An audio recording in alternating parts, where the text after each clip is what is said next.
students, welcome to the Biochemistry AIMS June 2020 exam question recall session.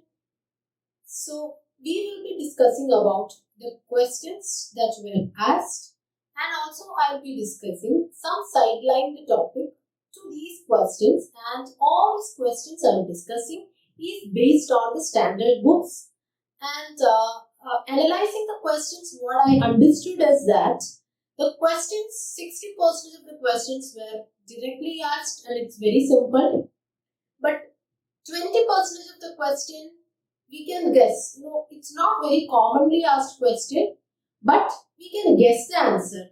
And 20% of the question is actually very rarely, I never expect such a question to come, but that was asked.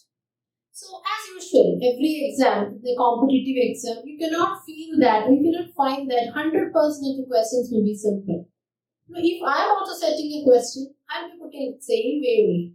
So 60% will be everyone can answer, 20%, and the last 20% is for the extra edge topic. So if you have just attempted these questions for the last times and you are desperate about seeing these questions, don't worry about it. It's usual, it's common.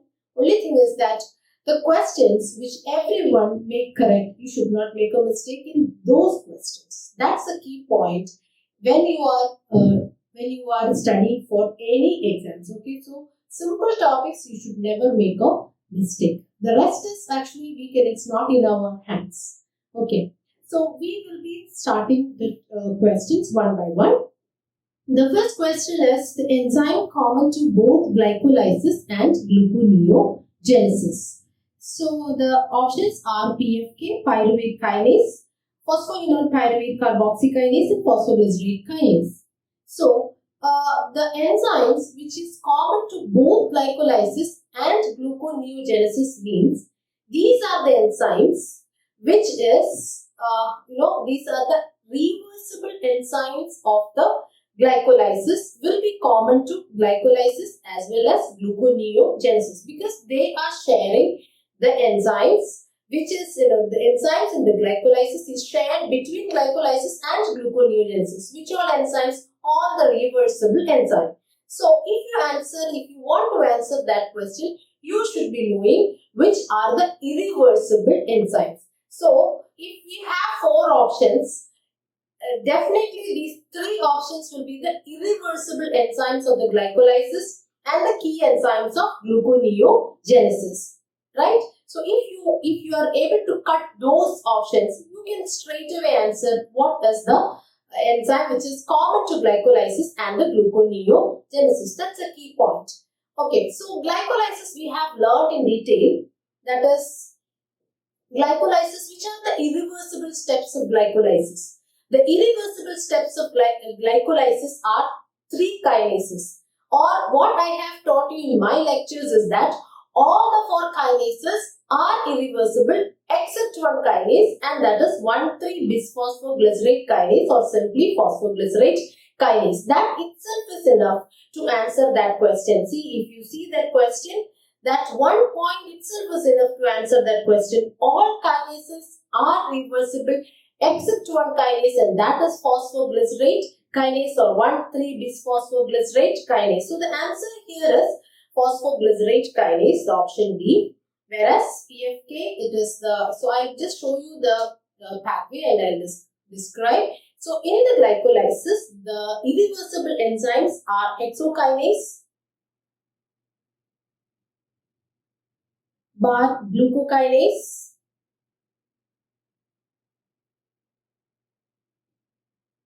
then the second is the phosphofructokinase. You can see here the phosphofructokinase. And the third irreversible is the pyruvate kinase. Pyruvate kinase. So you can see all these are kinases. All these are kinases. So which is the reversible kinase here? The reversible kinase here, you can see it goes in either direction. The reversible kinase is phosphoglycerate kinase or 1,3-bisphosphoglycerate kinase, 1,3-BPG kinase or the phosphoglycerate kinase. Now, in the gluconeogenesis, all the enzymes are shared between glycolysis and the gluconeogenesis except the key enzymes. So, which are the key enzymes? The first, or which are the key enzymes of gluconeogenesis? The number one is the pyruvate kinase. Pyruvate carboxylase. Pyruvate carboxylase. The number two is the phosphoenol pyruvate carboxykinase. The third key enzyme is the fructose. This is the fructose 1,6-bisphosphatase. And we have the last key enzyme, that is glucose 6-phosphatase. Okay, so these four enzymes in the gluconeogenesis and these three enzymes of the glycolysis is not shared between glycolysis and gluconeogenesis. So the answer here is phosphoglycerate kinase. So we move on to, this is a very simple question as I told you. It's very simple. So now I'm moving on to the second question. The sequence of vitamin D synthesis. It's actually a very simple question, but you can make a mistake if you don't know the sequence in which the metabolism is taking place. I'll just go through the metabolism of the vitamin D. You can see when the sunlight falls on the skin, the 7-dehydrocholesterol is converted to vitamin D3 or the cholecalciferol. So, the first organ is the skin. Then what happens? This cholecalciferol is hydroxylated. Which hydroxylation? 25 hydroxylation. 25 hydroxylation. In which organ? It is in the liver. Okay. Then comes the 1-hydroxylation. 1-hydroxylation which is taking place in the kidney. So, it is a very simple question. The answer is the skin, which is followed by liver, which is followed by kidney. So, C is the correct answer. So, moving on to the question number 3, identify the ring structure. And a list of glycosaminoglycans is given as the option. And what is the answer here? So, before going to the answer, I'll just tell you about how to face such kind of questions. Because, just by knowing what are the constituents of these glycosaminoglycans, you cannot answer.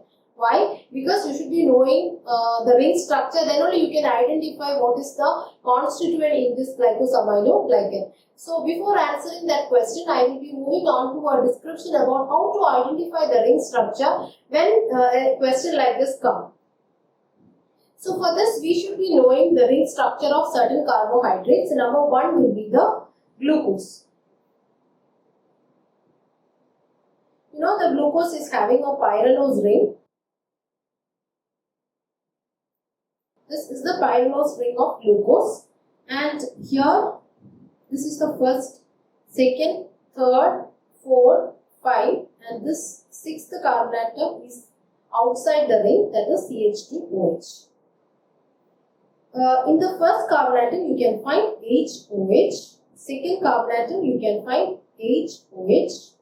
Third, there is a difference. OH is above, H is down. Fourth, H is above, OH is below. Okay, and here this is also one H. So this is how the different side chains are distributed in this pyranose ring. So this is glucopyranose. Glucopyranose. Now, is this alpha glucopyranose or beta glucopyranose? If the OH is down and H is above, it is alpha glucopyranose. Most of the time, inside the glycosaminoglycan, it is in the beta form. So, I am writing the other one. OH is above, H is down. So, this is beta glucopyranose. Okay. Now, the next thing that you should be knowing is about the ring structure of galactose. Because in keratin sulfate, galactose is also present. So, you should be knowing what is the difference in the galactose. So, for that also, I am drawing the pyranose ring here. The side chains will be drawing here. 1, 2, 3, 4, 5. This is CH2OH. Now OH here I am drawing H, H, OH, OH, H, and fourth carbon. We know glucose and galactose, how are they related? The fourth epimer of glucose is galactose. So here it will be, instead of HOH, it will be OH above and H down. This is how you identify the structure of a galactose. Okay. So this is a beta galactopyranose. Galactopyranose. Okay. Next, you should be knowing, you know that the glycosaminoglycan is having two repeating disaccharide units. First is the amino sugar followed by an acidic sugar. What is the acidic sugar present? It is uronic acid. So, what is the how is the acidic sugar formed? It is by oxidation of these carbohydrates like glucose. We know that if the first carbon atom, for example, you know the first carbon atom, if it is oxidized, the formation, what is formed is the aldonic acid. So, what is the aldonic acid formed from glucose? It is gluconic acid. Now, if the sixth carbon atom is oxidized, the formation, what is formed is a uronic acid. Which is the uronic acid for glucose? It is glucuronic acid. Okay. And if both first and the sixth carbon atom is oxidized to COOH, what is formed is a saccharic acid. So, here, what we know, we should know in the glycosaminoglycan is a glucuronic acid, where the sixth carbon atom is getting oxidized. Okay, so I'm just drawing the structure of a glucuronic acid here. Saying, I'll just show you only the difference between this glucose and the glucuronic acid. Everything is the same. The difference comes here in the case of the sixth carbon atom. In the sixth carbon atom, it is so the CH2OH is replaced by a COOH. So that comes, that is a glucuronic acid. Now, what you should be knowing is what is an idiuronic acid. Idiuronic acid means the position of the COOH and the H at the fifth carbon atom is changing. So that is, so this is glucuronic acid. Idiuronic acid is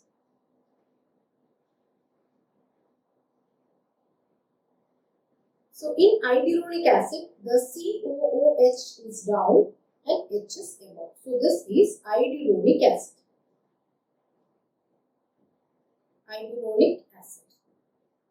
Okay. I hope that is clear. Now, next you should be knowing is how an amino sugar is formed. So already we have seen how a uronic acid and idiuronic acid is different. Now we should be knowing how amino sugars are formed. So we already know that if this is a glucopyranose, this is the first carbon atom, H is here, OH is here. So in the case of an amino sugar, the change that happens is this OH will be replaced by an NH2. Then this is called as a glucosamine. Now in the case of glycosaminoglycan, what is present is not simply glucosamine, it is N-acetyl glucosamine. Because these amino residues are usually acetylated. So if it is acetylated, what is the change that is happening? One hydrogen is removed and in that position you can see C double bond O CH3. So what is the C double bond O CH3? It is acetyl.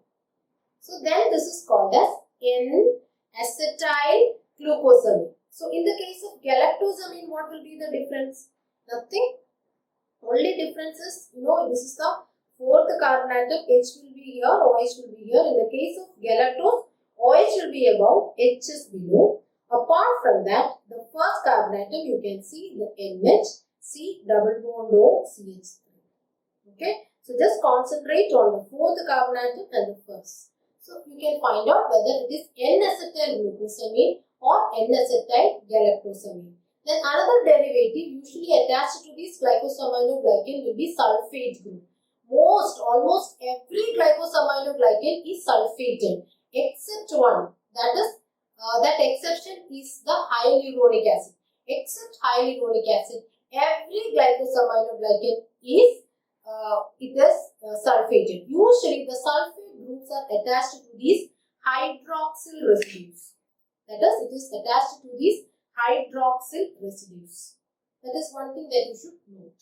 Okay, usually the hydroxyl residue at the 4th position or the hydroxyl residue at the 6th position, it can be removed. That is OH will be that H will be replaced by a sulfate group. Okay, so this is something that you should be knowing. So this is the basic thing that you should be knowing when you want to answer such questions. I'll be showing you certain pictures. This is the structure of dermatin sulfate. So if I am hiding these, and if you are able to identify this structure, then you can very well find out what is this glycosaminoglycan.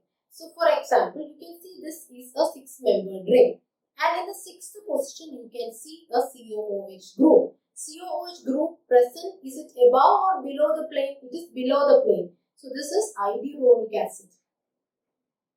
It is idiuronic acid. Now if you move on to the next, you can see it is also a 6-membered ring. In the first position you can see the NHCOCH3, which is called as the N-acetyl.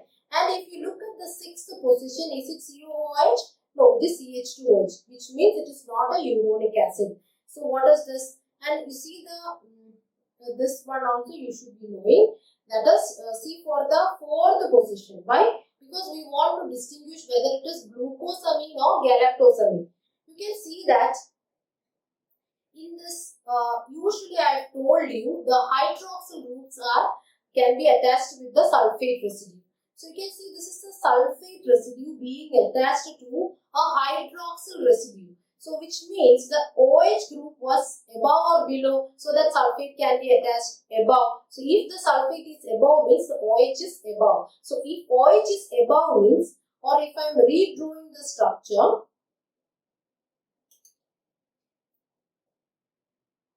you can see this is the oxygen, 1st, 2nd, 3rd and the 4th carbon atom. So if H is above, OH is below, then it is glucose. If at the same time, if OH is above and H is down, it is galactose. Okay. Now I told you the sulfate is not attached to the hydrogen. It is usually attached to the hydroxyl residue. So here this is replaced by a sulfate residue, which means the OH is above. So if OH is above, is it glucose or galactose? It is galactosamine. And so this is N-acetyl galactosamine. So N-acetyl galactosamine plus idiuronic acid is dermatin sulfate. That you should by heart. The constituents of all the 6 glycosaminoglycans you have to by heart. Otherwise you won't be able to answer. So this is another glycosaminoglycan. We'll see what is it. See, this is very easy to identify. For example, you can see the first one is, you can see this is the 1st, 2nd, 3rd and 4th. So in the 4th you can see OH is above, which means it is galactose. Now you have to see for whether there is an N-acetyl residue or not. No. So it is simply a galactose. So in the first carbon you cannot find an N-acetyl derivative. So it is simply a galactose. Now if you go to the second one, you can find that in the first position an N-acetyl. So it is an N-acetyl. Next what you have to find out whether it's a glucose or a galactose. Okay. So for that you can see that in the structure H is above, OH is below, right? So if H is above and OH is below, that is glucose. So this is N-acetyl glucosamine plus galactose. Okay. So you cannot find a uronic acid here. So this is keratin sulfate. Likewise, you can see this picture which is given in Harper. So when you see this picture, you try to find out what is the structure present there, and you can find out what is the glycosaminoglycan. So if you analyze the first picture, that you can see that there is a COO. There is a COO above, which means COO, if it is above, means it is a glucuronic acid. So it is a glucuronic acid, and you can see in the second there is an N-acetyl residue, and you can see here OH is below in the 4th position, which means it is an N-acetyl glucosamine. So this is glucuronic acid plus N-acetyl glucosamine, and that is hyaluronic acid. Hyaluronic acid. No sulfate group you can find in hyaluronic acid. Next, you see the chondroitin sulfate, where you can see the COOH is above. COOH is above means it is glucuronic acid. Plus, you can find this is an N-acetyl derivative, and then you have to find out whether it is glucose or galactose. So, for that, you concentrate on the fourth carbon atom. The fourth carbon atom, you can see the sulfate SO3 minus is attached to the OH minus, I told you, which means the OH was above. If OH was above, it means it is galactose. So, this is N-acetyl galactosamine plus glucuronic acid, and that is chondroitin sulfate. And why it is called chondroitin 4-sulfate?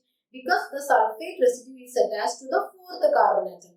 Now, you see the heparin. Heparin is glucosamine and hydronic acid. Okay. So you can see that glucosamine, very well you can find out the structure here. This is, you can see it is the amino sugar here. There is no acetyl group here. So it is a glucosamine. And you can see the second is an hydronic acid. So hydronic acid, you can see how will you identify the structure of hydronic acid? The COO minus will be below, that is in this fifth position. You can see the COO minus is below, means it is hydronic acid. So you can find out it is heparin. So this is how you find out what are the ring structures present in the glycosaminoglycan, and then you should identify what is the glycosaminoglycan. So coming back to the question number 3, we will see now whether we are able to identify the structure or not. So see the first structure, you can find the COO minus is above. Okay, so then that means it is glucuronic acid. Now if you go to the second structure, you can find it is an N-acetyl derivative. Then you have to find out whether it is glucosamine or galactosamine. So for that you search for the fourth carbon atom. You can see the sulfate group is usually attached to the hydroxyl group. So you can see this is actually OH was above. That's why sulfate was attached to, you can see above the plane of that ring, which means this is galactosamine. So this is glucuronic acid plus N-acetyl galactosamine. So if that is, then what is the answer? It is chondroitin sulfate. Okay. So this is how you find out the answer for. So you should be from now onwards, I should tell you, you should learn all the constituents, and then you keep these things in your mind so that you will be able to identify such ring structures in future if it is asked also. So we'll discuss the question number 4. The intercellular communication in eukaryotes is by peroxisome, exosome, and genome. This kind of question, even though you don't know anything about the intercellular communication and all, you can answer the question here because you have to just select the odd one. See, lysosomes, peroxisomes, etc. is actually a cell organelle. So it cannot be something which helps in the cell-to-cell communication because it's an intracellular organelle. Then how it can help in intercellular communication? Genome, definitely genome will not be the answer because genome is the gene, the complete complement of the gene. So that anyway, that is not the answer. So I will be discussing about the exosomes. The answer here is exosomes. Exosomes, what are they? The exosomes, according to Harper 31st edition, it's a new thing that is added in the 31st edition of Harper. So what is the definition of exosomes? Exosomes are extracellular vesicles. So that is why we also call it as EVs. And they represent a novel. It's actually represent a novel but previously underappreciated mechanism.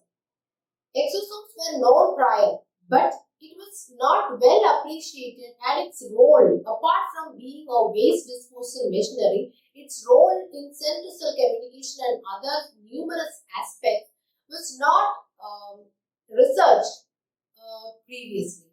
So that is what it is given. It's a novel and previously underappreciated mechanism of cell-to-cell communication. So definitely you can see the answer here is cell-to-cell communication as exosomes. So first we'll see what is an exosomes. Exosomes is enclosed in a lipid bilayer. You know what's a lipid bilayer? And these exosomes are heterogeneous in size. which means the size can vary from 30 nanometer to 2000 nanometer. Okay, so inside this lipid bilayer, what is carried by these exosomes? Exosomes carry their couriers. They are called as the couriers for cell-to-cell communication, and you can see that it carry so many things, like it can carry the RNAs, different kinds of RNAs. It can carry the DNA. The DNA which is seen inside the exosomes are called as a cell-free DNA. Then it can carry bioactive materials, the proteins, the lipids, and the antigens, the lipid rafts. So many things these exosomes can carry. So I'll show you the picture of exosomes, the function of exosomes given in the hardware. So you can see here, this is the picture of the exosomes given in the hardware. What you can see is, you can see these exosomes are given out of a cell inside a multivesicular body. Multivesicular body. What is this multivesicular body? This multivesicular body is a part of normal endosomal trafficking which is seen inside the cell itself. So this multivesicular bodies, they carry these exosomes. So all these things what you can see inside the multivesicular body are exosomes. So these multivesicular body will fuse with the plasma membrane. Now you can see this is fusing and exosomes is given out. Okay. Now if you closely watch this picture, you can see the exosomes carry a numerous variety of things, like it can carry the mRNA, it can carry the miRNA, LNC RNA, you can see protein, antigens, the genomic DNA, everything can be carried inside this exosomes, and even it carries the major histocompatibility complex. And very important, when these exosomes are released, it is taken, or there is a target cell which is going to receive these exosomes, and when the target cell is trying to receive this exosome, there are various mechanisms for that. It can be endocytosis by pinocytosis or phagocytosis, or it can be a receptor mediated endocytosis as well. So this receptor mediated endocytosis is very significant. Why? Because this is called as a targeted delivery.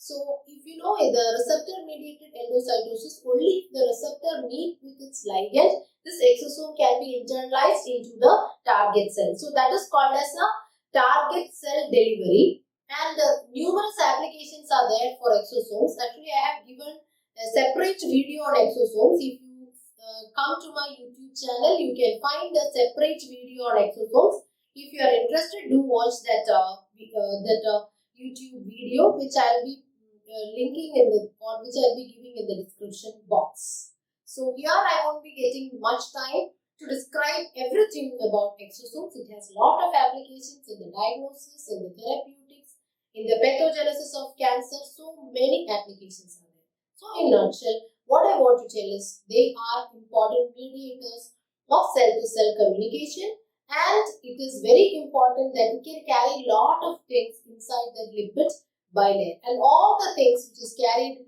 inside this lipid bilayer is relatively stable. Okay, so more you can watch in that YouTube. Okay, now I'm moving on to the next question. The ammonia is detoxified as. Ammonia is detoxified as glutamine is the answer. So just a few discussion about the transport of ammonia, which is very well familiar to you. So you know that any alpha amino acid is converted to its corresponding alpha keto acid. Okay, on the other side, all these amino group is received by alpha ketoglutarate and it becomes glutamate. So this is called as, transamination.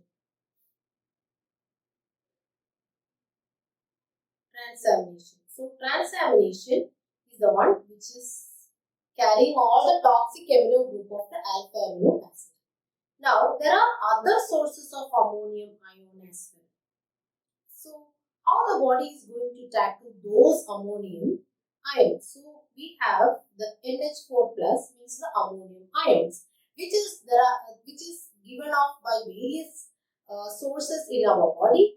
This ammonium ion will be taken by this glutamate and it becomes glutamine.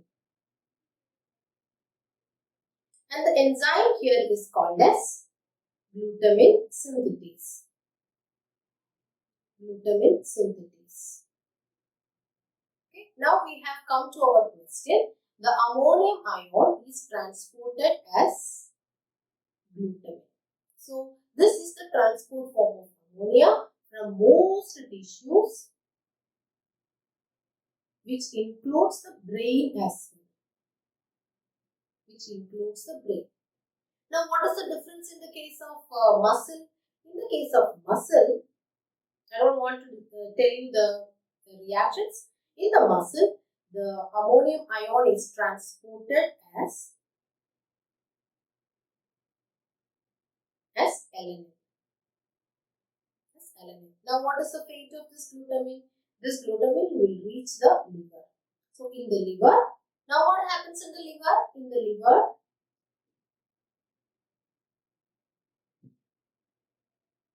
glutamine is converted back to glutamate. So, by that, this NH4, which was trapped from various organs, is going to the urea cycle.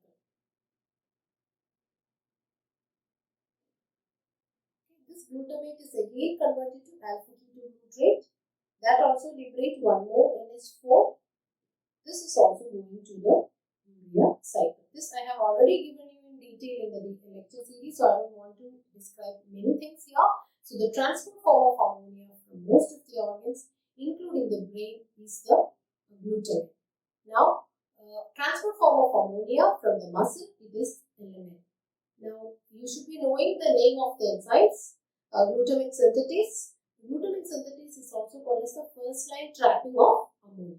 Now, I'm moving on to the next question, which is dicumarol decrease vitamin K by competitive, non-competitive, uncompetitive or suicide inhibition.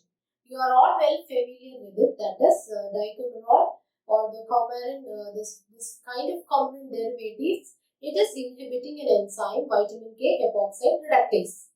Okay, so this is actually a competitive type of inhibition. So I'll just show you that picture. So this is the vitamin K. You can see that this gamma carboxylation is helped by the vitamin K. So when the gamma carboxylation, you can see this hydrogen is being carboxylated. You can see here. So when this carboxylation is taking place, that is happening at the gamma carbon atom. Hence it is called as gamma carboxylation of which amino acid? Glutamic acid. So this glutamic acid, gamma carbon atom is carboxylated. So that is called gamma carboxylation. And this gamma carboxylation is helped by vitamin K. So when the vitamin K help in this gamma carboxylation, you can see this vitamin K in the reduced form is called as the vitamin K hydroquinone, which is converted to vitamin K2,3 epoxide. Epoxide is a different structure. The structure, if you closely watch the structure, you can find an oxygen is attached to this carbon atom. You can see somewhat like this. So you can see two carbon atoms here. This is the second carbon atom. This is the third carbon atom. You can see the oxygen is shared between the second and the third carbon atom. So that form of structure is called as an epoxide. So this epoxide is later on converted to vitamin K. This is by vitamin K epoxide reductase. So for this enzyme, this dicumarol is a structural analog of that substrate. So it is a structural analog of the substrate. Hence, this dicumarol inhibits the conversion or inhibit the enzyme vitamin K epoxide reductase by competitive inhibition. And you can see that this is how the vitamin K dependent factors, factor 2, 7, 9, 10. For its function, gamma carboxylation is essential. So that gamma carboxylation, if it's not taking place, the clotting will not take place. So we know all these things. So it's very, very important, very frequently asked nowadays. I have seen 2 or 3 times the same question come for eggs in different way. In one last time, I think the question came was vitamin K. Sorry, this dicameron inhibit which enzyme? Okay. Now this question is dicameron inhibit this vitamin K by what kind of inhibition? So that is by competitive inhibition.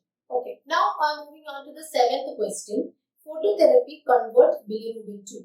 Phototherapy converts bilirubin to urobilinogen, stercobilinogen, biliverdin or lumirubin. So, this kind of question, even you know it answer is lumirubin. Even though you don't know it, you can guess somewhat. Anyway, urobilinogen, stercobilinogen, biliverdin, if it's converted to these things also, it is not going to help. So, it should be, if phototherapy is that you want to make it soluble. The bilirubin has to be in a soluble form so that it can be excreted from the body. So the answer here is lumirubin. I just want to tell you about a few mechanisms regarding this phototherapy. The clinical jaundice, which means you can clinically evident kind of jaundice, or if it can be an indirect hyperbilirubinemia, they are reduced. Usually, you can see that children, they will be exposed to sunlight. So, if there is jaundice and all, physiological jaundice and all, the pediatrician will tell to expose the child to the sunlight.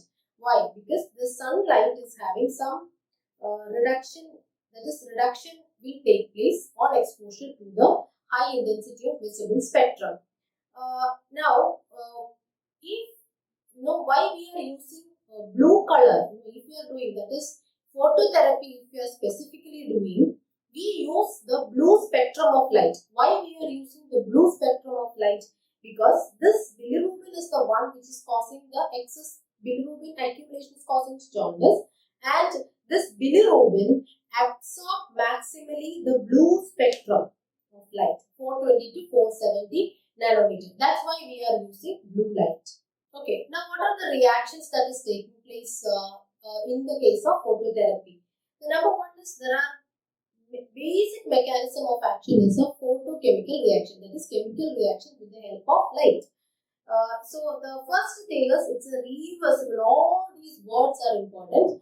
It's a reversible photoisomerization. That's the first reaction. There are different mechanisms. One mechanism is reversible photoisomerization, where you can see 4Z5Z bilirubin, which is a native unconjugated bilirubin, is converted. That is a native bilirubin which is converted to 4Z15E kind of isomer, and that is also unconjugated, but still this 4Z15E type of unconjugated bilirubin can be excreted. Where? Is it in kidney? No, it is bile. It can be excreted in bile without conjugation. So that will reduce the jaundice.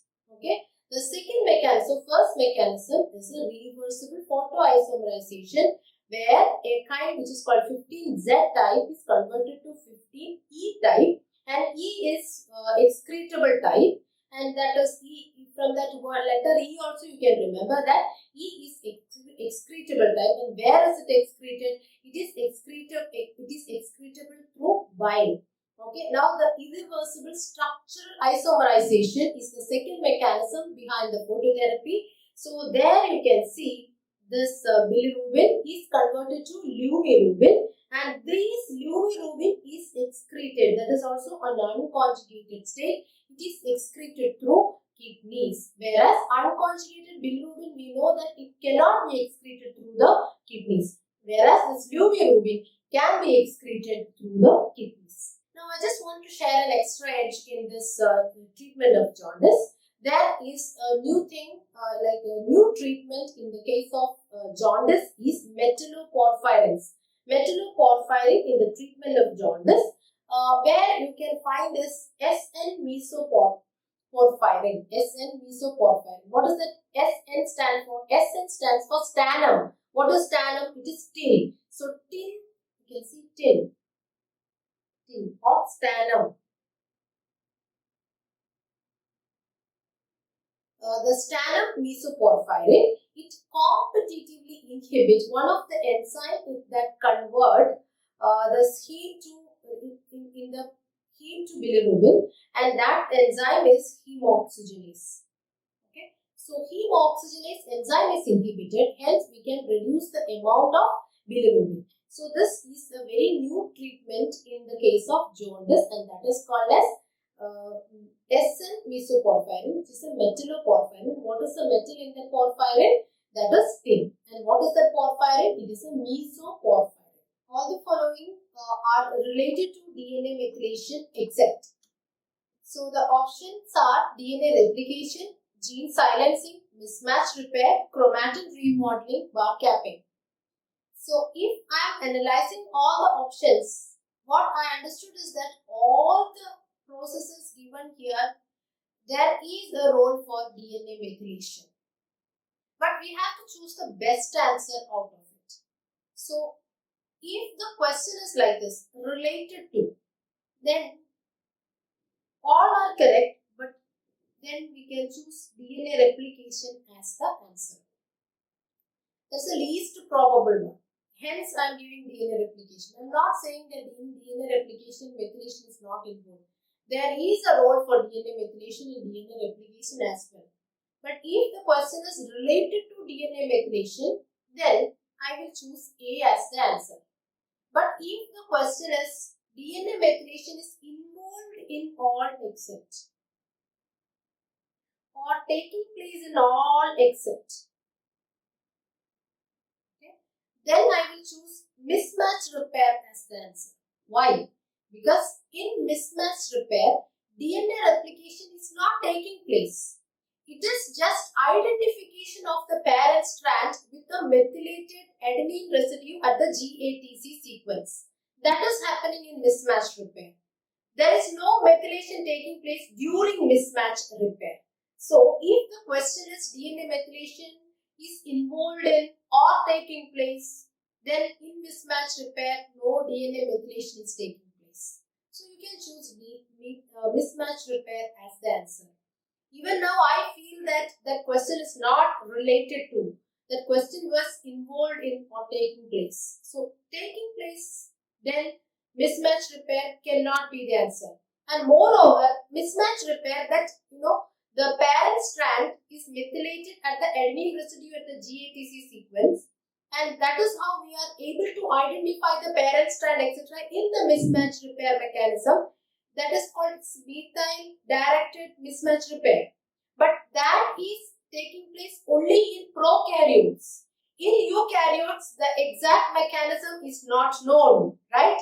So in all these ways, if the question is involved in or taking place in all except, then I will say mismatch repair as the answer.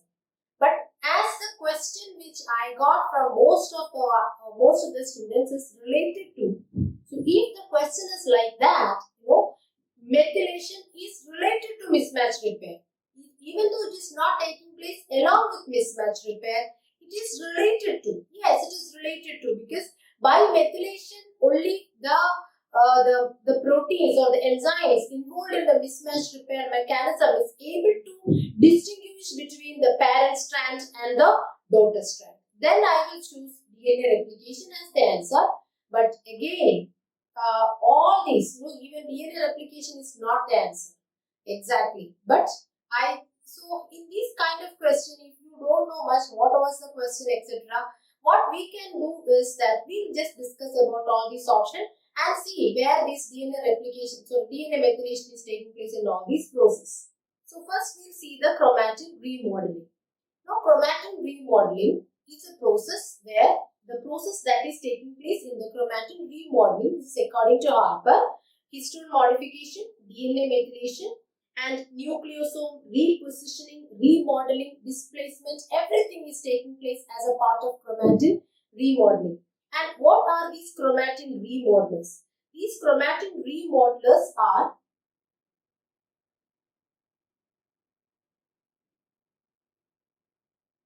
They are ATP dependent remodelers, where there are certain enzymes which is called as intrinsic acetylases, which is called HAT, and methylases.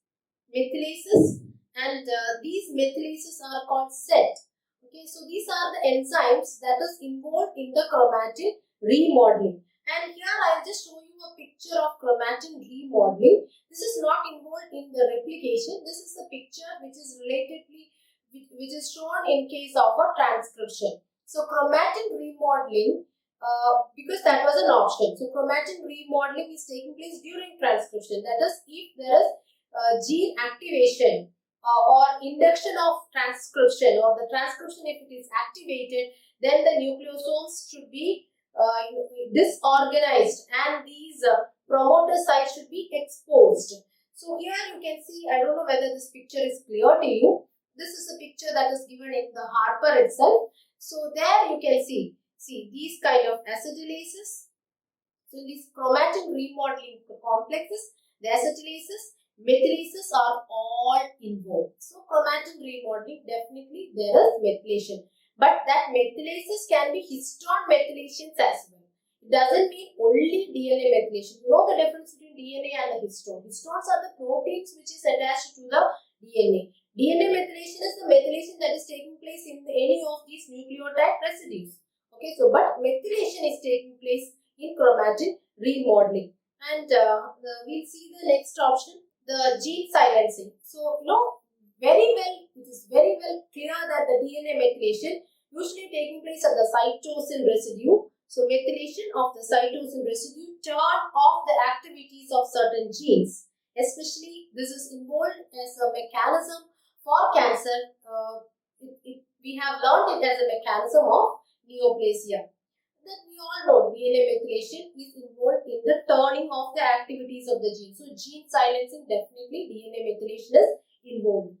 Now, we know certain extra edge questions which I want to discuss here is the inhibitors of DNA. DNMT means DNA methylases. The inhibitors of DNA methylases are 5-azacitidine and decitabine, 5-azadeoxycytidine and decitabine. And inhibitor of HDAC. HDAC means histone deacetylases are valproic acid and vorinostat. Okay. So these are some. So we have seen DNA methylation is involved in gene silencing as well. Now we are moving on to the mismatch repair. So in the mismatch repair mechanism, I am not explaining the mechanism of mismatch repair here. I just want to tell you that in the prokaryotes, again I am specifying this kind of methylation directed mismatch repair is not in the eukaryotes. This is in the case of prokaryotes. So once the after the DNA replication, the parent strand is methylated at the adenine residues at the GATC. Most of the adenine at the GATC sequence, which is recurring every 1000 nucleotide in the parent strand. So if we have a parent strand here, the GATC, these adenine residues are usually methylated. So that is a parent strand. Whereas in the corresponding daughter strand, this is not a methylated. This is called as a hemi-methylated. So just after DNA replication, the DNA is not completely methylated. Only the parent strand is methylated. Daughter is not methylated. And this is how the mismatch repair enzymes can distinguish between the parent and the daughter strand. Because if there is a mismatch here, for example, if this is G, this is T, this is a mismatch. So, this daughter strand is identified, it is cut and it is removed. This segment is removed. This segment from the daughter strand is removed and it is later on filled completely by DNA polymerase and this ligase enzyme. And finally, the nicks are sealed by the ligase enzyme. So, the proteins involved are various proteins are there, MUTES, MUTEL, MUTH proteins. These I have described in the mismatch repair mechanism. So, I just want to tell you here is the methylation is not involved in mismatch repair. Methylation is related, yes, because this is how we are able to identify the parent strand from the daughter strand, agreed. But it is not a process that is involved in mismatch repair mechanism. So if the question was all the following are related, not related, that is all the following DNA methylation takes place in all the following except, I will say mismatch repair as the answer. Again, to confirm this answer, I am again stressing one more factor, that is in eukaryotes, there is no evidence for this methylation being helped in the mismatch repair mechanism. Okay, so depending on the question, you have to answer. Related to, then you can say DNA replication as the answer. But if the question is involved in or takes place, then I should say, or I will say mismatch repair as the answer. Now we are moving on to question number 9. The enzyme not used in cholesterol synthesis. So we'll see the initial steps of cholesterol synthesis. We know that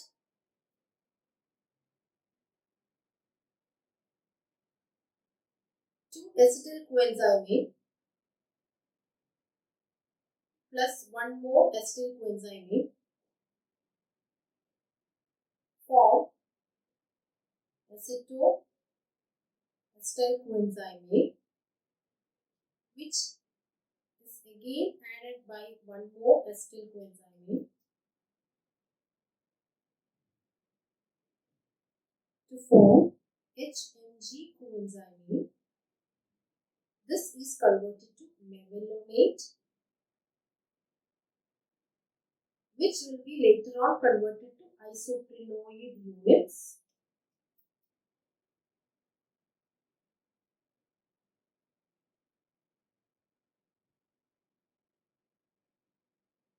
And the isoprenoid units is a 5-carbon unit, where 2 isoprenoid units join to form the 10-carbon compound. It is geranyl pyrophosphate. It is 10 carbon, which again combines with one more 5-carbon unit to form the farnesyl.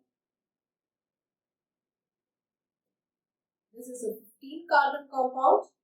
Now 2 farnesyl join to form squalene.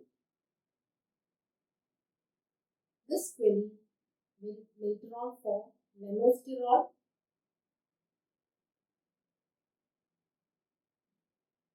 Desmosterol,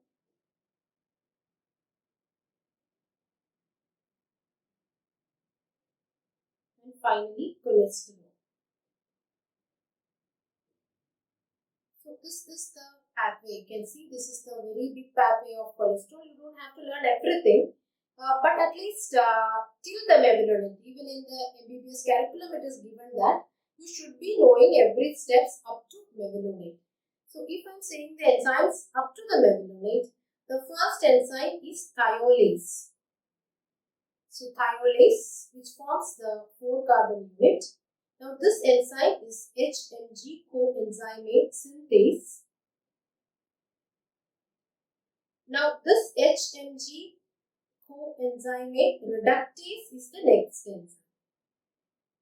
Okay. Similar to this, there is one more pathway where all these steps are there. Thiolase is there. So this HMG coenzyme is forming acetoacetate. That enzyme is HMG coenzyme A lyase. Can you tell me what is this pathway? This is ketone body synthesis.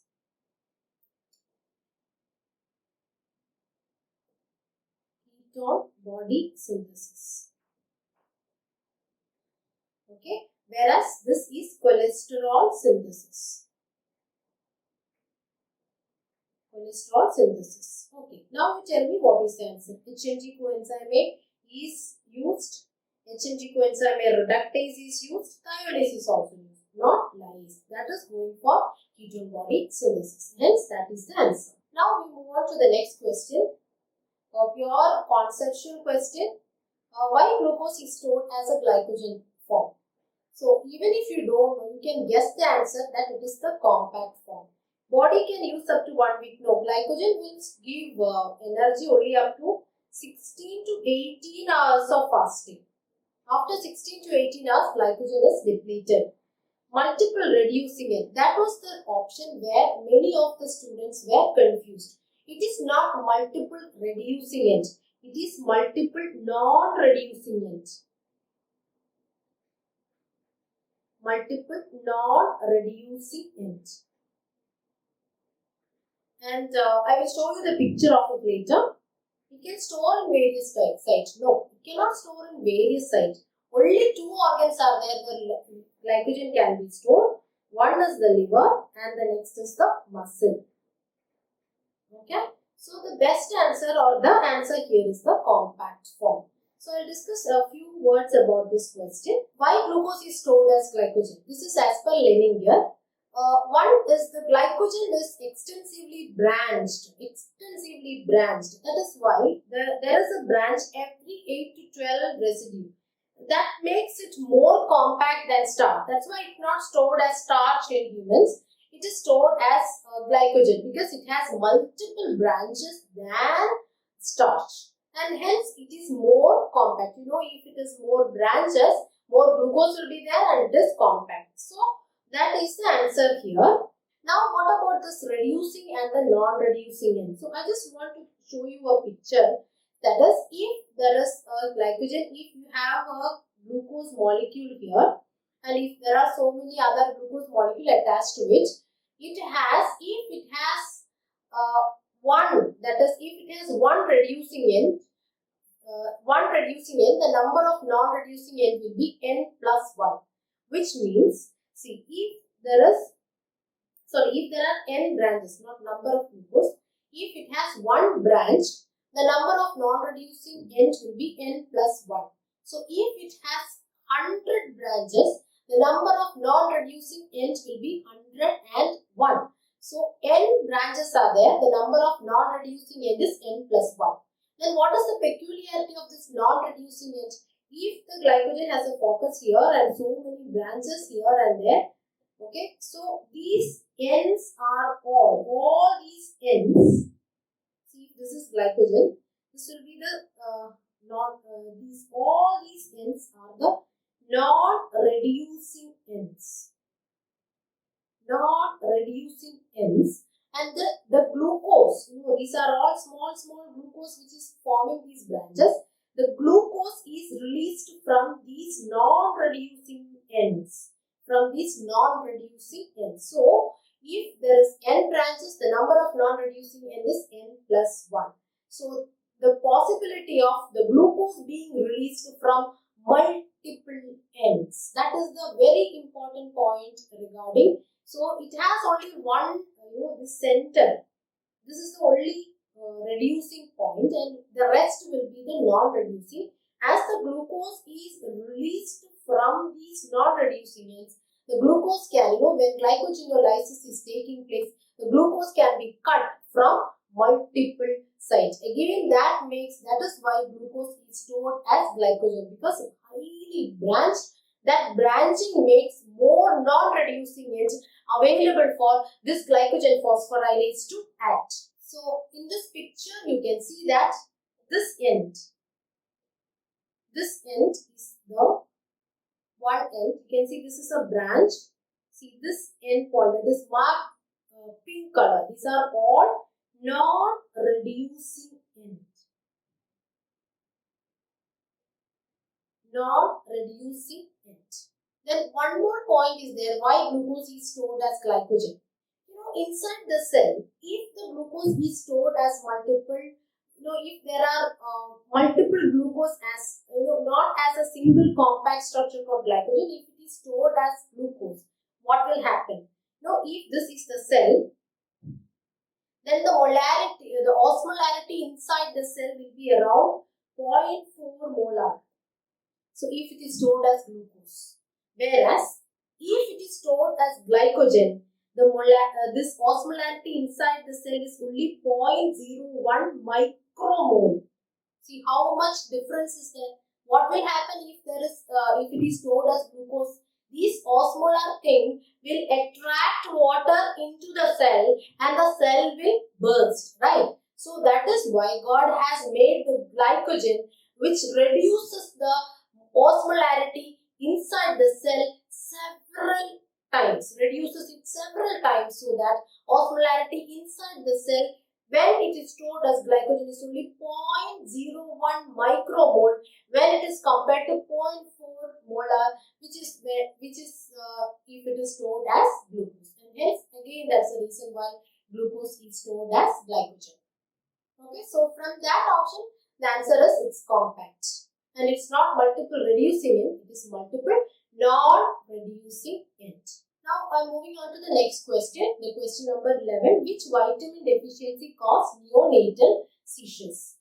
The answers are pyridoxine, niacin, riboflavin, thiamine. So this is a very common thing known to you, that is which is called as a pyridoxine dependent seizures. So the neonatal seizures, one of the most important cause is I cannot say the most common cause, but for refractile seizures in neonates, the first thing you have to exclude, at least you have to exclude a pyridoxine deficiency. And we used to give a pyridoxine dose to refractory seizures. Okay, I just want to discuss a few points regarding this pyridoxine dependent seizures. The first case was reported or published in a paper in 1954 by Hunt et al. It's called Hunt et al. Hunt was the person who first published a case report based on pyridoxine dependent seizures. And what is the biochemical reason for it? We know that glutamate, if it is decarboxylated, it forms gamma aminobutyric acid. What is gamma aminobutyric acid? It's a neurotransmitter. What kind of neurotransmitter? It is an inhibitory neurotransmitter. It is an inhibitory neurotransmitter. So, if for this decarboxylation, PLP is a cofactor. Okay, so if there is PLP deficiency, there is deficiency of this GABA. Hence, it causes seizures. What are the other deficiency manifestation of pyridoxine? You can see listlessness, irritability, seizures, vomiting, failure to thrive, peripheral neuritis, and you can see the skin lesions like glossitis, chelosis, seborrheic dermatitis, oxaluria. Why oxaluria? Because oxalate stones that is involved in the glycine metabolic pathway I have given you. Hyperglycemia will be seen, and increased chances of infection is also seen in B6 deficiency. And I just want to give you some points regarding the B6 dependency syndromes. So, which are the vitamin B6 dependency syndrome? There are numerous vitamin dependent syndromes are there. These dependent syndromes means that these disorders will respond only to large doses of PLP. So, one is anemia. You know that in anemia, the PLP is very important in the synthesis of heme. ALA synthase require PLP. So, in anemia, certain anemia will respond only to large doses of PLP. So, that is why one syndrome is anemia. Then xanthurenic aciduria. You know that in tryptophan metabolism, PLP is involved there, and if the PLP deficiency is there, it causes xanthurenic aciduria. So, if there is excretion of xanthurenic acid in urine, then also you have to give large doses of PLP. Then cystinuria. You know that in the sulfur-containing amino acid metabolism, the metabolism or the conversion of this homocysteine to cysteine, in that pathway, we know that PLP is involved in the transsulfuration reaction, that is for cystathionine beta synthase and the cystathionase. So, there also the cystinuria will respond only to large doses of PLP. Homocystinuria, again in the same pathway, if cystathionine beta synthase is deficient, or those PLP dependent, like if the homocystinuria is due to PLP deficiency, then those homocysteinurias are called as PLP dependent homocystinuria. Cystathionine beta synthase deficiency causing homocystinuria, it can respond to large doses of PLP. Okay, then the last one in that series, this is the pyridoxine dependency epilepsy. That is what was asked in the question. So, neonatal seizures, refractory neonatal seizures, large doses of PLP can respond if the seizures is due to a deficiency of PLP. And one very recent fact regarding this biochemical reason behind this PLP dependent seizure is there is a mutation in the gene, and that gene is called ALDH7A1 gene. This encodes a protein called antiquin. Antiquin is an aldehyde dehydrogenase. This aldehyde dehydrogenase has a role in cerebral lysine catabolism pathway. So, in the cerebral lysine catabolism pathway is defective, and that is considered as one of the cause for PLP dependent seizures. Okay, that's another extra edge thing that you can remember apart from the glutamate dehydrogenase, that is GAD deficiency. Okay, so this is something which I want to discuss about sideline to the topic of this B6 deficiency and the neonatal seizures. Now I am moving on to the next question. The question is Hayflick limit. Cell division stops after 50 divisions. Free radical oxidation levels, telomerase, RNA polymerase. So we will be seeing about this Hayflick limit. What is the exact definition for Hayflick limit? If you want to, I will be discussing very few things regarding the Hayflick limit. If you want to learn more about the Hayflick limit, I have uploaded a video in my YouTube channel. If you want to learn more, you can see that video, which I will be putting in the description box. So this Hayflick limit was first discovered in 1960 by Dr. Leonard Hayflick. So after his name, that limit is called as the Hayflick limit. Where did he observe this Hayflick limit? This Hayflick limit is observed in non-cancerous cells and normal somatic cells. So what he has found out is he had found out is that the cell division stops after a certain number of times. The cell division stops. For example, the umbilical cord and the fibroblast cell division stops after 50 divisions. So that is because, what was the reason behind this stopping of the cell division was not clearly understood for him. But later on it was found that the telomerase enzyme, which is present in the stem cell and the cancer cells, is responsible for multiple cell divisions and multiple replicating potentials. But normally in a somatic cell and a non-cancerous cell, cell division stops after a certain number of divisions. It's actually protective. But this, because otherwise, if it has numerous replicating or if it is having high replicating potential, then the normal cells will be converted to a cancerous cell. So, this 50 cell division, it will stop after certain division. It is called as the Hayflick limit. If you want to learn more about the Hayflick limit, you can watch that video. I don't have time here to describe everything, but this is, in the question, the answer is Hayflick limit is cell division stopped after 50 division. That is the answer. It's not the telomerase is not the Hayflick limit. Actually, Hayflick limit is in those cells where there is no telomerase. If there is telomerase, there is no limit to the division. It will divide multiple number of times. So the answer, the best answer here is cell division stops after 50 divisions. So now I am moving on to another question, that is about a question. A patient with osteomalacia has high phosphate. So high phosphate excretion. What is the probable cause? So it's a vitamin D deficiency.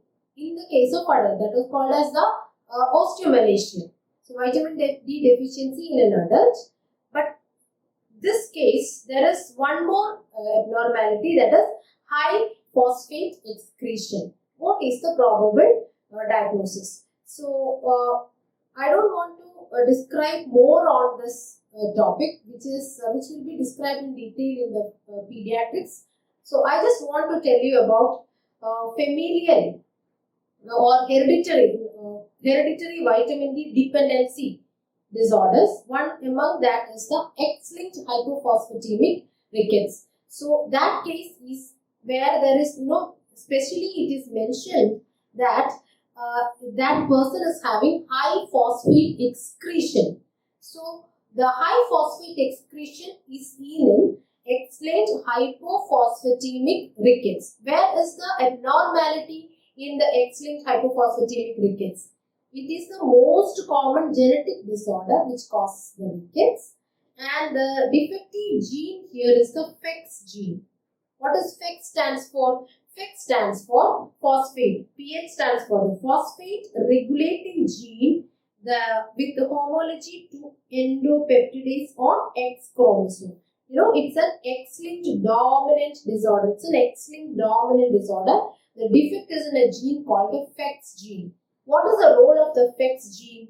The FEX gene, the product of the FEX gene, so the gene product of this FEX role is inactivate fibroblast growth factor 23.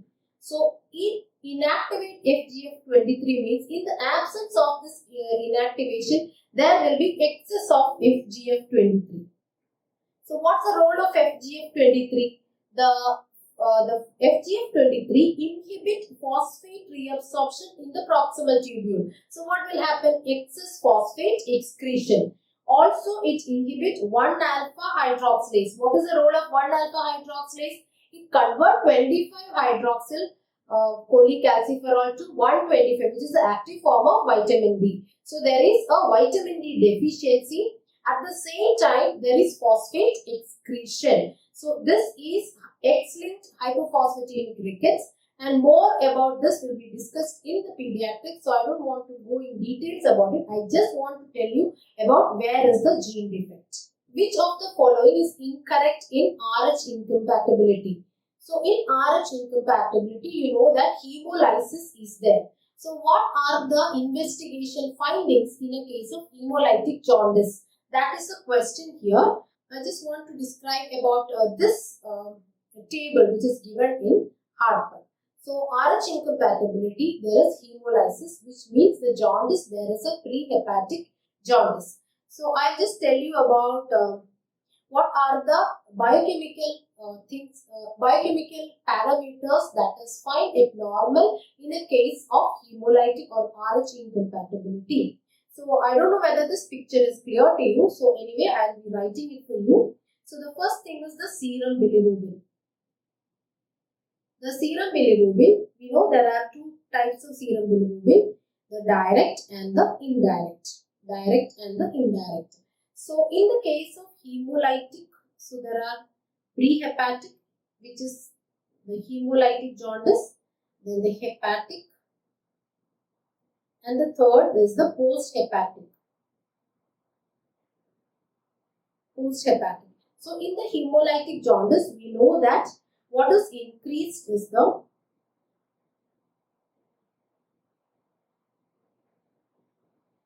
indirect or the unconjugated bilirubin. Unconjugated bilirubin. In hepatic, both will be increased. In post-hepatic, direct is more. Direct is more.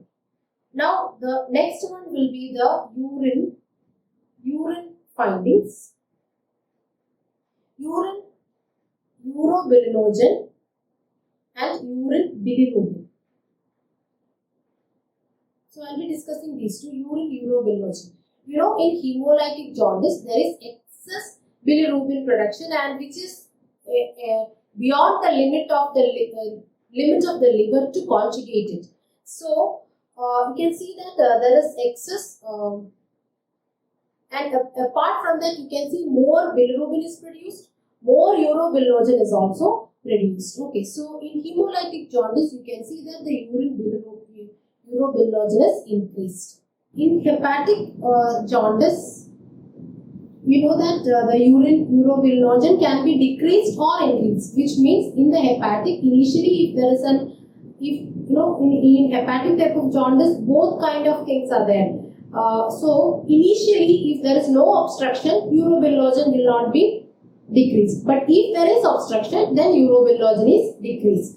So it can be plus or minus. Whereas in the post-hepatic, we know that if there is obstruction, the urobilinogen is not at all produced. So definitely it is absent. Then comes to the urine bilirubin. What is the test to detect the urine bilirubin? It is a modified Fauci's test. Faucher's test. What is the test to detect the urobilinogen? It is Ehrlich test. Ehrlich test. So coming to the urine bilirubin, usually conjugated bilirubin can be present in urine because conjugated bilirubin can be excreted via kidneys. So if there is direct hyperbilirubinemia, then urine bilirubin will be present. Okay. So in post-hepatic, it is direct hyperbilirubinemia, so it will be present. In the other case, hepatic plus or minus, because depending upon the level of obstruction only we can say about that. Now in the hemolytic jaundice, we can see that it is an unconjugated bilirubin, so it can never present in the urine. So it is definitely negative. Okay, so it is negative. Right, so this is the urine bilirubin, and coming to the fecal urobilinogen, also the same thing. Just like urine urobilinogen, the fecal urobilinogen or stercobilinogen, whatever is it, if it is increased in the case of hemolytic jaundice and absent in the case of obstructive jaundice. That is why the feces is clay colored in the case of obstructive jaundice. Okay, so we'll see the question. So which of the following is incorrect in RH incompatibility? Increased RH incompatibility is a hemolytic type. So increased unconjugated bilirubin. No, in RH incompatibility is a hemolytic. So it is correct. Increased fecal urobilinogen in hemolytic type of jaundice, we know urine as well as fecal urobilinogen is increased. So that is correct. Increased urine urobilinogen, definitely the same. It is correct. Increased urine bilirubin, no, because this is unconjugated bilirubin. So urine bilirubin increased, no, it is not the answer. It is not seen. Hence, D is the answer. So because the question here is incorrect. So before concluding the session of this discussion of June 2020 AIMS questions, I want to say a few words about strategic and preparation of biochemistry. The very first thing I should tell now, especially in this time where we are all stressed up, that is the COVID times. The first thing that we should have is an attitude. We can have a positive attitude. There are actually very less things that when we think in the future also, if we actually thinking the positive thinking or the positive aspect is reducing and the negative aspect is more, I can also understand. Even I am stressed out. But we have to concentrate on the positive things rather than the big, huge negative things in front of us. Why we are all stressed out? Because there is an uncertainty in front of us. We don't know whether we will get this COVID. What will be happening? Whether we live or not. So many things are there. What will happen to our PG preparation? What will happen to our family? I'm going to get married. What will happen?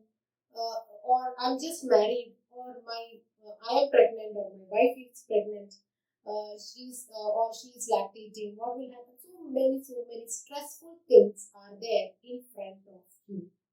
Not only in front of you, in front of me also. So when the negative factors are increasing and the positive things is decreasing in all our lives, especially we the frontline warriors of this bio warfare or whatever it is. Okay? But our concentration should be on the positive aspect. We will overcome. We will overcome one day. That's for sure. So that positive attitude should be there in our mind. The very first thing I want to tell is that. So in a day, if we have 24 hours, you have to find certain 1 hour or half hour a day to think about all these stressful things. For example, 6 to 6:30 or 7 to 7:30. Only that time I will think about the uncertainties in front of us. So you have to find out, you have to drill yourself and find out a specific time in a day to think about these uncertainties in front of us. Which means if this kind of negative factors come to your mind in other time, then just neglect it. and say to yourself that I will think about it only 6 a.m. or 6:30 a.m. to 7 a.m. So like that, you have to train yourself. Then one day will come where you know that 7 to 7:30 is the time for you to think about the negative. Sometimes you may be involved in something else so that you will not think about these stressful factors in that day. Okay, so like that, we are trying to overcome this uncertain situation in front of us. So suppress that negativeness and give priority to the positive things that we will overcome one day. So the very first thing is positivity, which lead us. Then only we will have a vision. We have a vision because for that vision, if we achieve the vision, then that is called success. So in between the vision and the success, there are certain things that we have to plan. For example, for what we have to do in between, or what is standing between the vision and the success is a strategy. Once you have a strategy, you have to focus on these strategies. So this is the stepwise manner or stepwise we are going to success. So first we change the attitude. That is the very first thing that we all should keep in mind. So here I just want to give you a few strategies that you can follow. Once you have suppressed your negativeness, and then you have a vision, and then you make, once you are ready to make a strategy, see, this is how I can help you. Okay, so first thing is that you have to make a Google Calendar planner. So best app to make a calendar or your plan will be a Google. In a Google sheet, you can make a plan, which means if today is June or July, so from this to January, how many months are in front of me, and how much I have studied, that you know, I cannot say. So how much I have studied, how much rest, how many subjects is there in front of me to finish, etc., is up to you. So you have to make a plan. That is, you have to divide how many days I spend for biochemistry, how many days I spend for pharmacology, to pathology, etc., that you have to decide. So for that, you have to make a plan. I will help you to make a plan in my subject. Once you have set in with the plan, you have to put in all, you have to feed all this. For example, June 22nd or for July 3rd. Today is July 3rd or tomorrow July 4th, etc. So, you have to make a plan. Then you find out a date. So, for example, tomorrow, if tomorrow is July 4th, tomorrow I will start biochemistry. So, you have the calendar app in your phone, or you can use the Google Calendar. If you use Google Calendar, the advantage is that it is linked to your email. So whatever gadgets you are using, whether it's a tablet or it's a mobile or a laptop, in every gadget which is linked to your email, you will get a notification.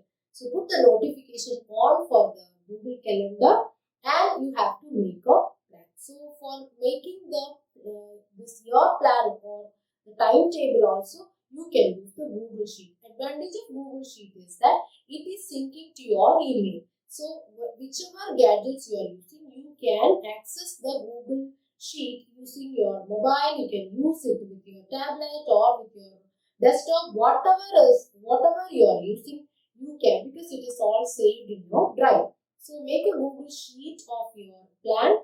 Make a Google Calendar so that you will get a notification that this is the day that you have to start this subject, etc. You have to make. And the next thing is that, within the different subject, you have to prioritize which subject I have to give a weightage. I should give weightage to biochemistry or to orthopedics or to pathology. That you have to find out. That I cannot make it for you. You have to make for your own self. I will tell about my subject. And based on the priority, you have to decide whether you have to do the videos, you have to do the Q-Bank only, or both Q-Bank and videos, both Q-Bank or all Q-bank videos, calls, everything I have to do, etc. can be planned only if you have a priority list in front of you. So I just want to discuss about a Google Sheet which I have made to help us to prioritize the topic. For example, here I have given the Google Sheet of a carbohydrates topic. So first thing is that you have to divide the carbohydrate into different topics. Okay. For example, here I have given chemistry, glycosaminoglycan, glycolysis, gluconeogenesis, etc. So to divide this into topics, either you can use the videos. In that you can see in the carbohydrates different topics are given under that. Chemistry of carbohydrates, glycolysis, gluconeogenesis, like that. Either you can make the topics from the list of the videos, or from the list of the in the Q bank also you can find the list. Or what you can use is, you can use the book, review book of that corresponding subject. In the book it is given, in the back review questions are there. In the review question you can see the subtopic. So you can use whatever resources it is in front of you. Okay. So you have to divide that subject or that particular topic into subtopics. Then what you have to do is, whenever, suppose today I am going to start with the carbohydrates. So, or today I am going to start biochemistry. The first thing is that you have to make a Google Sheet of this. And you have to divide that chapter into subtopics. Then what you have to do is, you have to do the previous year questions. Very, very important. That is the first thing that you should do. So, in the previous year question, if you are taking the previous year question, you can do either from the app or from the book. From the book, I can clearly say that last 5 or 6 year questions are there in the book, where you can find, because the source for that question is my students. My students, they gave me that treasure to me, and that treasure I have given in my book in the last pages of every chapter. So go to the review questions first. So in the review question, if you are doing the first question, you know which topic that question is coming from. So if you have done that question correct, you mark it as, so suppose if that question was in glycosaminoglycan, you mark it right, then you put a tally mark 1. Or in the Google Sheet, you can write that 1. You can type 1, and you know that Google Sheet can be deleted. Next time if you have made 2 questions correct, you delete that 1 and make it into 2. So if you have made, or you can put the tally mark also. So first you do the tally. The second question was actually not sure for you. It came from gluconeogenesis. You are not sure about the answer. So then the gluconeogenesis, you put a tally mark in the guessed column, in the guessed answer column. Next question was on glycolysis. So in the glycolysis, the question which I was not at all aware of that question, I made that question wrong.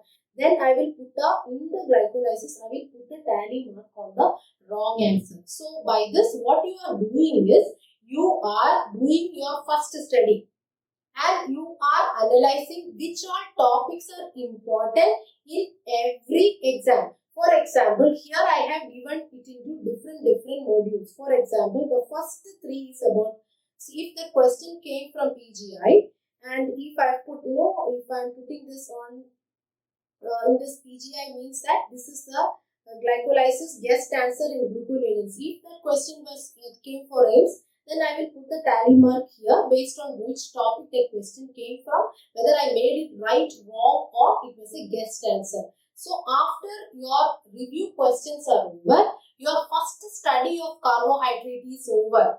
And after that study, you will understand what is important in carbohydrates. So for example, if I am getting, the total is here, if I am getting 40 questions in gluconeogenesis, 20 questions in glycosaminoglycan, then in the glycogen, if I am getting 30 questions, I have understood that gluconeogenesis is a very important topic for all the exam. Apart from that, you can understand, in the PGI itself, if I am saying gluconeogenesis came around 14 times, whereas in the AIMS it came only 6 times, like that, then I can understand gluconeogenesis is very important for PGI. Whereas gluconeogenesis is not that much important for AIDS. That also you will understand. So you can understand which topics are needs the first priority in carbohydrates, that you will understand. So don't waste time. This is not a wasting of time also, because you are doing your first study and you are statistically arranging what should be prioritized for every exam. For example, gluconeogenesis is very important for PGI. Gluconeogenesis is not that much important for AIDS, not that much important for JIPMA. That also you can understand from this Google sheet. Apart from that, what is the extra extra advantage apart from prioritizing the topic for all the exam is that I have subdivided it into right, wrong and the guessed answer. So you can understand your weak point also. For example, gluconeogenesis 30 question. For example, 14 question came totally for PGI in gluconeogenesis. I made 12 questions correct and only 2 I made wrong, which means gluconeogenesis is thorough for me. For total 30 questions is there for gluconeogenesis, I made 20 correct. Only 10 is guessed or wrong, means gluconeogenesis is an important topic. At the same time, I know something about gluconeogenesis. So, if you make a strategical plan like this, so the advantage is that you can find out which, in carbohydrate, which is the most frequently coming topic in TOTO, which is the most important topic, you can understand. And you can also understand gluconeogenesis is important for AIDS or gluconeogenesis is important for PGI, not for AIDS. That also you can understand from this table. And then you can find your strength and the weakness, because gluconeogenesis is important for PGI and not that much important for AIDS. And at the same time, I have made almost 70% right answer in gluconeogenesis. Whereas when I come to the glycosaminoglycan, the question is 20 questions came for glycosaminoglycan, and I can find out this was important for NEET. This is important for PGI because I know how much is the number of questions came for PGI, AIDS, JIPR, etc. And when I consider these 20 questions in the mucopolysaccharidosis and glycosaminoglycan, I made only 5 answers right. All the rest 15 answers I made it wrong, which means that is important for that exam, but at the same time it's a weak point or it's a weak topic for me. So like that, you prioritize which topic is the strength and which topic is the weakness of you. And if you find if a topic, glycosaminoglycan, for example, if I'm saying it is not a strong topic for me, you have to do the videos. Otherwise, gluconeogenesis, I have made everything correct. You can just jump to the Q bank and you see the questions. If there also you are getting a good result, don't go back for the videos. You just do the calls, you write the notes, that is enough. Okay. So, this is a very, very important. This you can apply for other subjects also. So, first, don't think that it's a waste of time. It helps you to prioritize the subject. It helps you to find out your strength and weakness, and it helps you to revise also. Okay. So, and I always advise you to do it in Google Sheet, because where you can delete and erase and it will be linked to your email. So, whichever gadget you can, through the web browser also you can access the Google Sheet. Okay, that's the best thing that you can make your plan. Best place to make your plan would be your Google Sheet. Okay, so this is what I want to tell you in the strategical plan. Before concluding, no matter how much falls on us, that is positive attitude. We keep plowing ahead. That's the only way to keep the roads clear. We know that the sand is falling on us, but day by day we have to move forward and make the path clear in front of us. Otherwise, we will be dumped in that sand dunes. We should not allow that. We have to move forward and think that we shall overcome one day. So, once after one day, you are going to look back at this difficult time and be glad that you didn't give up. So this should be not today. Tomorrow, a day like this will come where I will be saying, or you will be saying, that I strived through the COVID pandemic and I got a PG seat. And this is the result that I am getting. It is the thing that I have, the positive attitude which I had during that difficult time helped me to strive through this crisis period. Okay, so that's the first thing, or first and the last thing that I want to tell you in this discussion for AIMS June 2020. Okay, all the best.